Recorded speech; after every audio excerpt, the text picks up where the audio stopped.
Welcome to A Call for Love. I'm so grateful to have you here. And as Gabby Bernstein says, it is by no accident because today I have a very special guest. But first, let me introduce myself. I am Linda Orsini, your host of A Call for Love, because when you're not living in a place of loving kindness, then there is a call for love.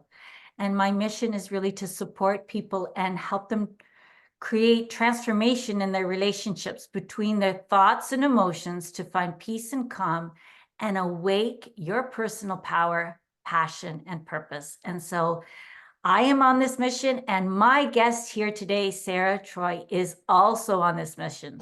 So Sara, welcome. And first, before you introduce yourself, I want to say thank you. Thank you for allowing me to be part of your world and a part of your mission. So please share with us who you are and all the great news that you have. Well, I am Sara Troy, and thank you so much for having me, Linda. And the mission that we're talking about in particular is Our Forgotten Children, of which you are a contributing author.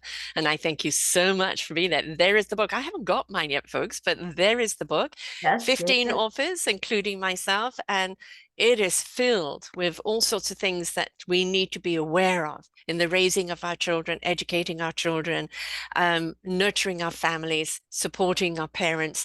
And each chapter is going to give you the challenges that people face, but the solutions that we need to engage, a conversation that we need to have and keep on having until we start seeing the changes change. So this all came about from, podcasting. I am a professional podcaster, the self-discovery wisdom.com. And from doing all of these shows, which is near on 12 years now, in June, 11 years of my own network, in doing all of these shows, I realized that the story needed to continue, that it couldn't just stop at a podcast, and that we needed more information. We need, so many people are unaware what parents are going through, what teachers are going through. And so many people that I've interviewed at whatever age in their life were going back to heal their injured child that was inside of them. And it was, why do they have to go back and heal that child? Why can't we raise a child with that love, with that support, with that openness on who they really are, so they don't have to go back and repair anything, that they step into the light and the gift that they are. So this book came about from podcasting, and it's been a 5-year project, but last year was, I'm going to do it. This is the year. The universe said yes. So I went back to all the people I'd interviewed, and only 2 could actually do it. Some had retired, moved on, doing something else. And then it was like, well, where am I going to find the people? And then all of a sudden, I'm interviewing people.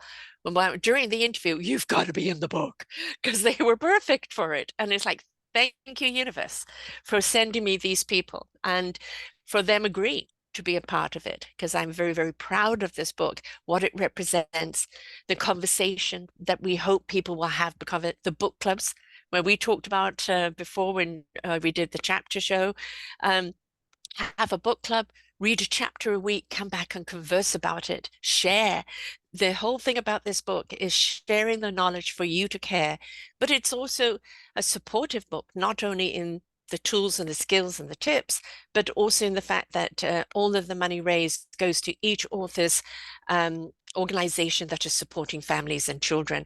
So it's a book that keeps on giving, and I'm very, very proud of it. And then go to the orchardofwisdom.org and put in Our Forgotten Children book.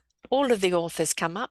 You click under each person's name and it will take you to their own author's page, where I've done the shows with them, where you hear the shows that Linda's done with me, and also the summit we did with all of the authors on it, sharing why they said yes to the book and what their chapter's about. So I am thrilled to be here. Thank you. And, my little baby, Our Forgotten Children book, which I feel like a proud mother of, is out there and doing well. International bestseller. So I'm very happy to hear that.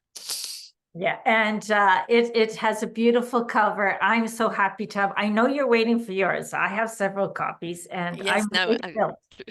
yeah, I I'm don't know why. really, I think I went and ordered them because obviously it's on my author's page. So I went in there and ordered from the author's thing, and apparently that takes longer. So I should have ordered one at least, just directly, but that's okay. It will come when it comes.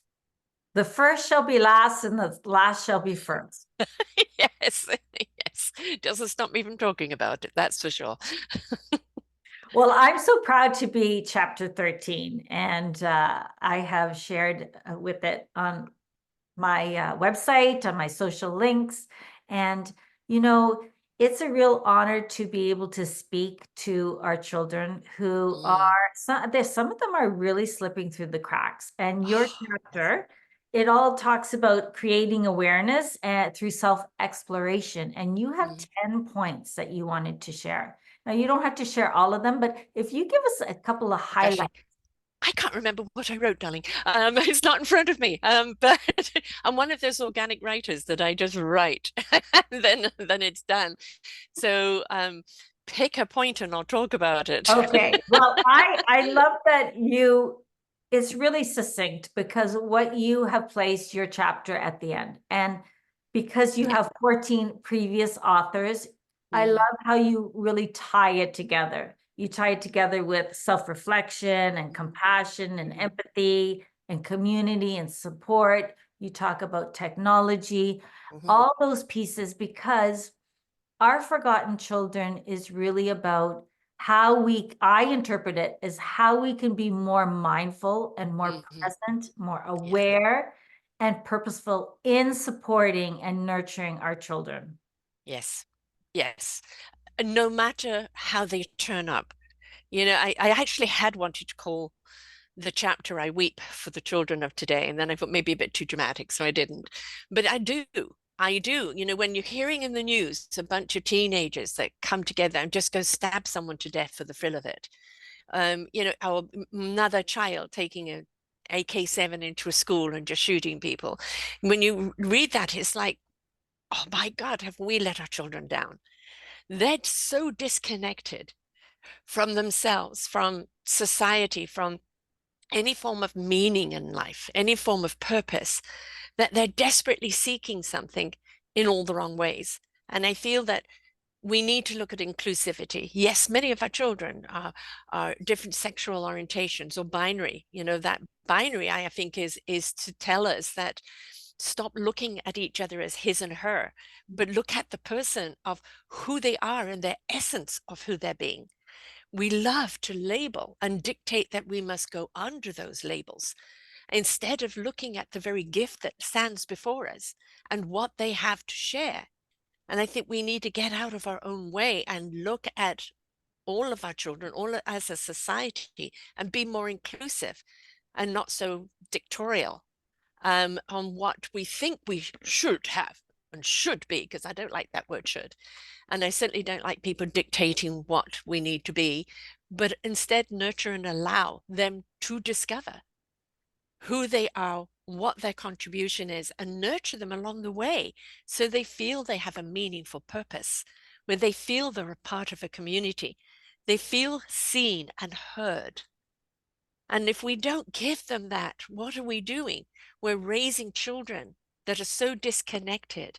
They're going to go down paths, either meeting with gangs or becoming violent or self-harming or just numb people that are our future leaders.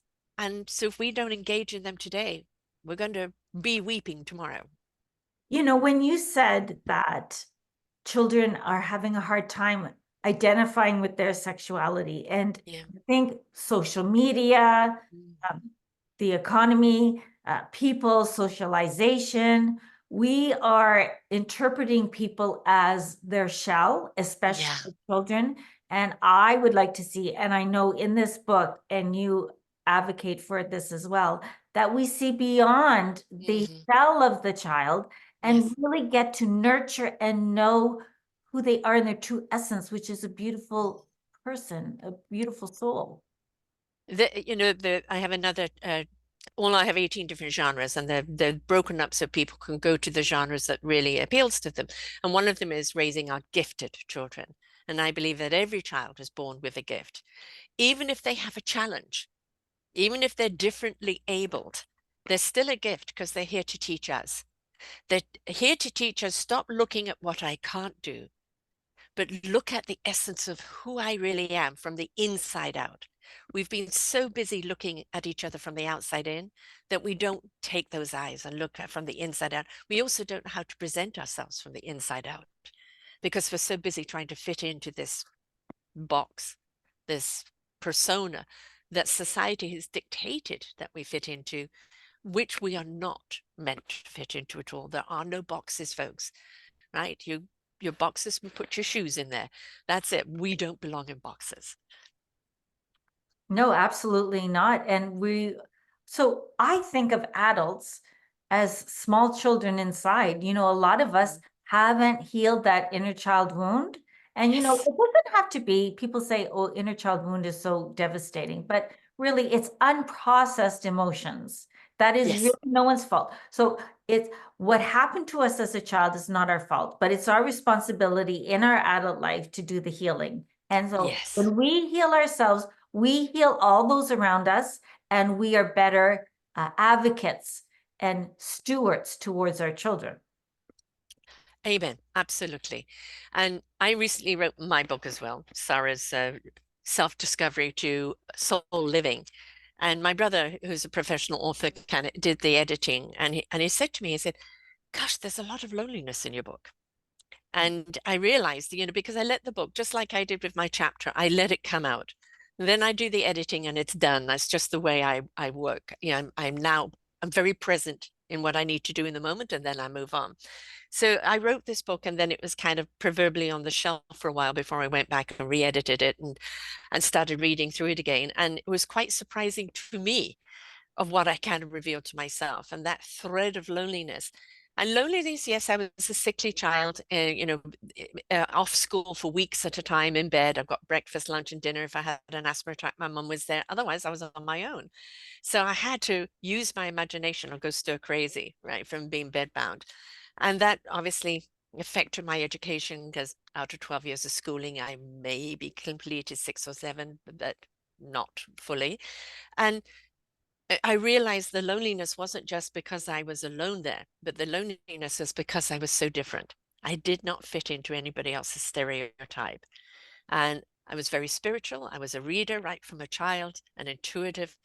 I would give people some advice that was channeled through me. Can you say that again? No. What do you mean? I don't know. You just needed to hear it. And half the time, not understanding a thing. But it did make me separate from others. And I realized that that loneliness, and even in the sense of the work that I'm doing now, I'm conducting people to the people they need on their self-discovery that's going to help them discover themselves and their meaningful purpose and their journey of life. But I am that conductor again. So I think it's something you realize about yourself when you're willing to take that journey or write it down or really look at it, that, okay, the lonely child is still there, but instead of feeling lonely, I'm choosing to be alone now. So there's a different way of looking at it. And I think we need to help children in a way to look at, if you're different in the way you think, in the way you dress, in the way you look, in your ethnicity, in your sexuality, your economic situation. You've got the rich and then the poor. Look how the poor are treated. And to own who you are from the inside out, because you're enough. You're enough. You're here for a reason. You are that beautiful instrument in the orchestra of life. Learn to play your instrument beautifully. Then you will join that orchestra with each one of them in their own strength, agree to play together harmoniously to create a symphony that will transcend. But we need to know our own instrument, and our instrument, somebody else is playing guitar, you play guitar, but how do you play the guitar? It's different to how they play it. Own what the gift you've been given and stop worrying about everybody else's opinion. Well, I think that happens when you really feel connected to who you are, which is not your body, not what you own. And for children, especially, and even for adults, we compare ourselves to others, and we want to be included, and being separate or different isn't really comfortable if you don't, Mhm. if you're not comfortable in your own skin, let's say. Yes. Yes, you kind of almost feel like a fraud. You're trying to be, and I think this, I talk about societal expectation a great deal, because especially with the internet, and social media, everybody's comparing themselves to other people. And I think comparison is deadly because it takes you away from yourself. And I think when kids are looking at this, oh, I need to have 1 million likes to be popular, to be counted. I've got to go and do this to get the attention so I get the likes. And it's interesting. I watched a show last night, which I love, which is So You Think You Can Dance. And it's all these amateur dancers that go in a competition, and it doesn't matter what style they're in. At some point, they're going to dance every style. And it's all about the expression from the inside out in their dance. And I look at that and I think everybody has their own interpretation of the story they want to tell through their dance, right? And it's what resonates. Yes, technique may be great, but what resonates with the judges and with us as an audience as to how we see that dance, how dance makes us feel. And I think learn to dance to your own tune in life. Be that inspiration that someone seeks. Stop trying to be somebody else, some expectation, because or competing with someone else, because that is only going to let yourself down. And you're with you to the day you die. So you may as well love yourself. You may as well love what you do, love who you are and your contribution, because then that will carry you through life with joy. And how many people today just do not know how to step into joy?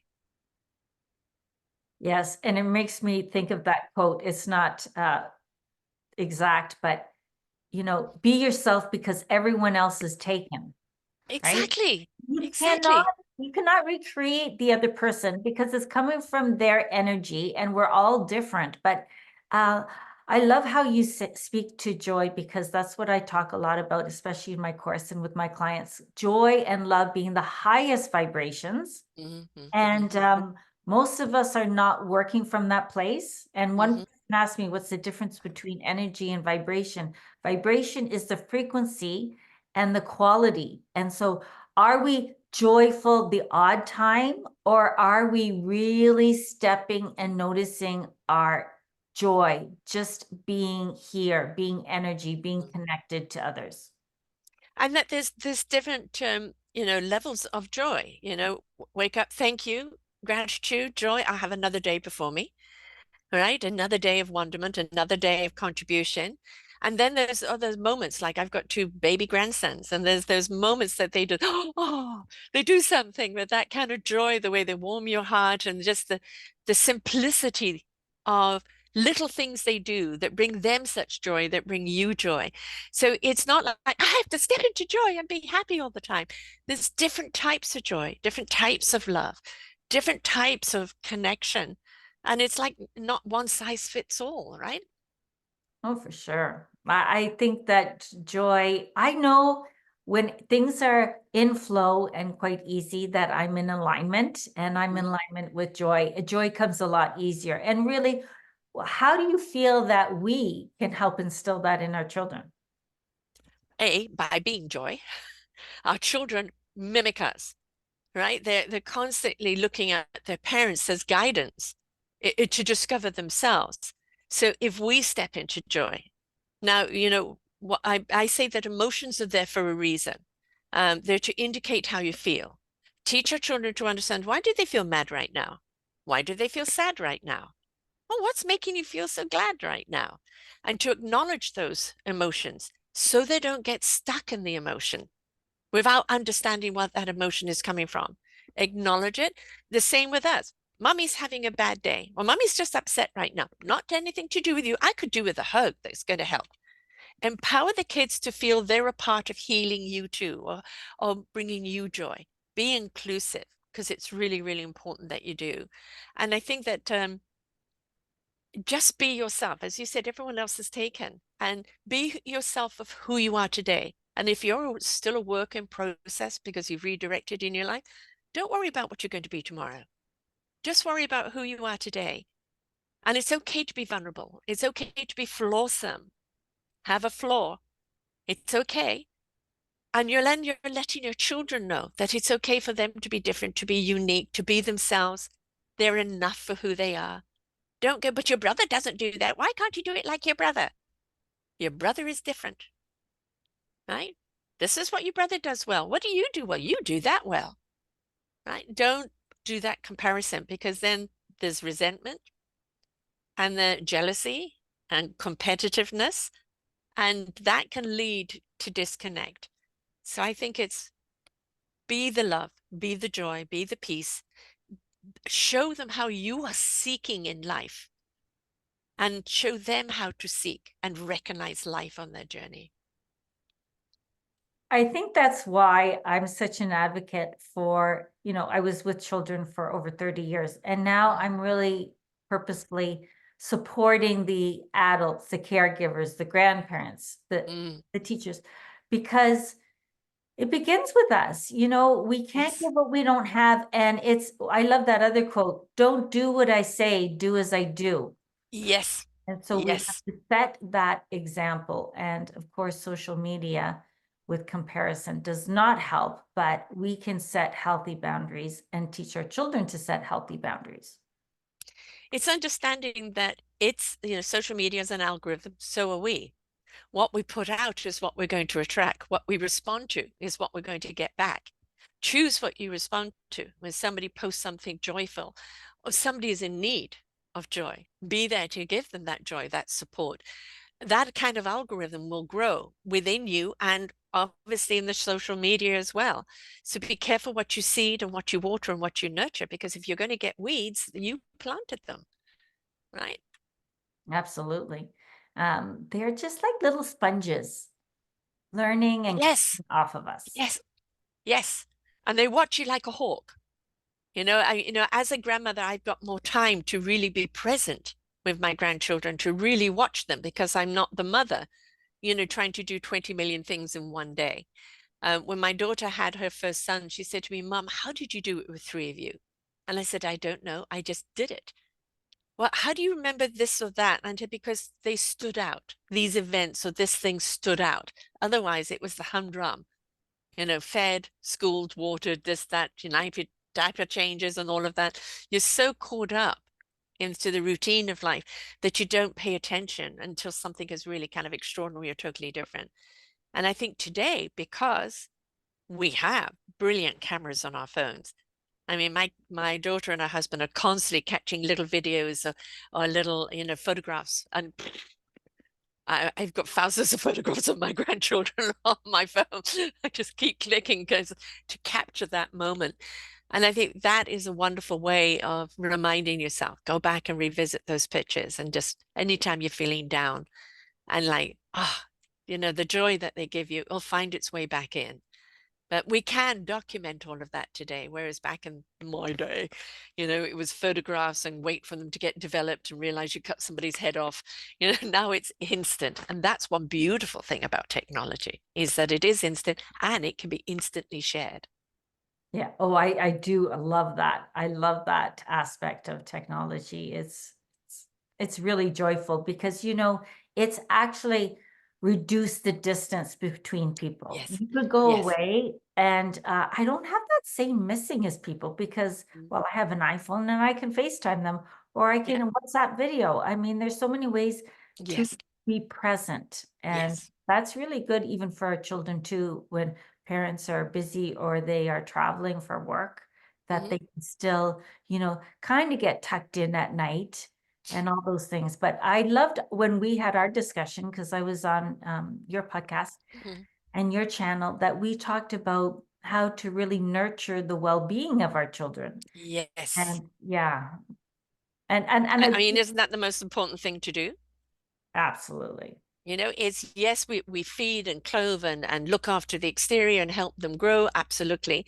But if we're not nurturing the well-beingness of them, the gift that they are, the uniqueness that they are, and if we're not allowing ourselves to stop and look at that and see it and bring it out in them, and then I think we're doing an injustice. It isn't just about feeding and clothing your kids, driving them to school and to events, and just being that kind of parent. That is a huge part of it. But it is about allowing the essence of who they are to grow and come out and say to them, I see you. I see you, right? It's not about your grade. It's about your radiance of life, right? That radiance that's there. And I think if we nurture our children in that way, then we will see so much more creativity and so much more allowing within themselves to trust themselves to be who they are. And we can nurture that like planting a seed in fertile soil. Yes. Oh God, and is that soil fertile? I mean, you know, my one grandson has Down syndrome. And one thing I've learned about him, and again, I don't know about you, but I've done a lot of interviews with people with autism, and parents of autistic children and children themselves that have gone on, and they most of the time are incredibly creative people, and they have a focus on their creativity, right? And they have a selection of friends around them, and they just do not have the psyche to put up with any BS. That's why their circle is tight and why they don't want to go out or in that shattered energy out there. I think there's a huge lesson to learn from them. And I look at my gorgeous little, he's turning 1 in April, and he'll cry when he's hungry or cry when he's asleep. And when he's not, he's happy, right? He's so present. Because he doesn't harbor anything. He's so in the now. And he's such a joyful little thing. And to watch him grow and discover, which is going to be slower than his brother because of this. But at the same time, it's to watch those discoveries that he's making. It's absolutely wonderful. We don't know what challenges he's going to face as he grows up, but we know that he counts. And we know that he will be a contributor in any which way. Because I think we're all here to contribute. We're all here to be of service to one another. We're all here to make that village strong. That's beautiful. I really do believe that. And, everyone has a gift. You're right. We Yes. have to nurture our talents instead of Hmm. seeing what we don't have, the Yes. cup half empty. Let's Yes. see from the perspective of what we do have. And of course, gratitude is such an important practice for that. Hmm. And is it half empty? Because the other half is air, right? We just don't see the obvious, right? And I think it's, when you're around people that suck your energy dry, and suddenly you feel like a cell phone with no battery anymore, and you plug yourself in and you can't charge up, and it's because of where you're at. And we Mm. need to be around the same vibe tribe, people that enhance our energy, that keep our energy regenerating, and love, stepping into love. As much love as you give out, your heart generator will keep producing more. We can't love enough, right? There is no expiry on love. It just keeps generating and generating and generating more. So the more you love, the more you have the ability to love even more. You're right. I always say that love is like a flame. You Mm-hmm. know, the flame builds, it doesn't grow. It's Yeah. not like you can only offer one and then distinguish. Yes. A flame grows and Mm-hmm. grows and grows. If you see in stadiums where back in the day, they would have their lights, it's just a beautiful thing. So to let your light shine, and that is love. Now, That is the the book, Our Forgotten Children, which I'm so grateful and proud to be part of, and I've been on your show many times. I'm really excited for your new book coming out. When is the Our Forgotten Seniors coming out? That will be hopefully Christmas. It's we're going to have another book out, which will be actually coaching your self-discovery. That these are philanthropy books, our forgotten books. That this other one is a paid platform, and coaches will come in and share what they can do to help people on their self-discovery. And so that book is about that. That will have summits. That will have the same type of platform as we're doing here. And again, it's all about profiling the people that are doing the work, helping people in their self-discovery, right? Because that's what it's all about. And then I will start off the Our Forgotten Seniors one in the summer with hopes to come out for Christmas. And it would be the same principle, summits, ask the author, the whole tutti frutti, because I think many cultures revere their seniors for their contribution in life, and the Western culture is let's just put them out to farm. And I've heard far too many cases of people dying alone, people living alone. I've done many shows on the loneliness of people that are isolated, living alone, and they have a kid around the corner that never bothers even to pick up the phone. And I think we're doing a disservice to our seniors, that yes, They may have done some things wrong. They were navigating with what they had and what they knew. But would you have the computer, the cell phone, the TV, everything else that you're taking for granted if it wasn't for these people that laid the path for you? Let's honor and respect their contribution. It is now their time to rest. Let's support that rest. It's like you have the bookends, our forgotten children and our forgotten seniors. Yes, exactly. And then in between, the coaching, the self-discovery of where you are in the middle. I'm a Libra, and I've always got to balance things out. We're both Librans. I think that's why we get along so well. You're right. And it's all about flow, isn't it? You know, life isn't about linear. There is no straight line. You know, we look at our DNA, you look at energy, you look at sound waves, everything has a movement and a flow to it. And I think when we step into that flow, we allow ourselves to grow into, you know, where we need to go. And it's all about that flow. You know, being a Libra, we don't want our scales to be perfect like this. We just want them to be able to go up and down with a lovely rhythm and be in flow with each other. Absolutely. Flow is the way to go. It is, absolutely. We Well, should listen, be flowsome. can you tell the listeners where they can get a hold of you? And just, we will include your links in the show notes, but just if you want to share with the listeners here. For all the podcasts, and if you wish to be interviewed, or you've got somebody you think that would be a great story, or you're on your own self-discovery and you are looking for people that can help you along the way, start off with the podcast. And it's self-discovery wisdom .com, self-discoverywisdom.com. There's 3,500 shows there. If you go to the podcast tag, that will give you all of the genres. Each banner is a genre, and pick one that's apropos to you right now. But listen to these podcasts, because the reason I do it is they are sharing their wisdom. They're sharing their expertise and the nuggets and the skills that are there for you on your journey of life. And the orchardofwisdom.org is where we have mentorship directory. We have the books, our Forgotten Children book. That is the kind of the business platform where all of the other stuff we do, but they're intertwined with each other. And that's where you can find the book and purchase the book, start a book club, start talking about the book, donate a book to your local school or community or something, and get this book out there, because it's really important. We got to keep that conversation going. And people can reach me at selfdiscoverywisdom@gmail.com. Thank you. And I would like the listeners to know that all the proceeds go to charities. Each author has selected a charity. So this is really an act of giving. This whole Our Forgotten Children is about giving to our children in every way possible, really. It's a book that keeps on giving, literally.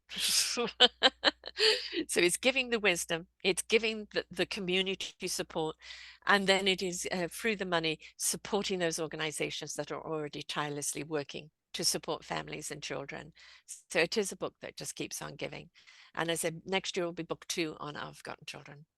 Well, wonderful. Well, thank you, Sarah, for joining A Call for Love. It was so great to see you again. And I'm sure our forgotten children will not be forgotten in this show. No. And please, when you go to the orchardofwisdom.org and go to Our Forgotten Children book, you'll see Linda's picture there with a little blurb, and under it a link. That link will take you to her own author's page, where we've done all of our shows and the summit show, where to buy the book, and all the other books that she's been in. That's her own personal page. So please go to that page and listen to the other shows and support her on the books that she's also in. Yeah, thank you, Sarah. Thank you for joining me on my journey. I really appreciate you, and just wishing you just so much success in really making your dreams come true and being of service to others. So thank you for being on A Call for Love. Thank you very much. Thank you for listening. It would mean so much to me if you could share this episode with someone you feel could benefit from its message. And subscribe to A Call for Love podcast to receive new weekly episodes every Tuesday. Head over to globalwellnesseducation.com to learn more.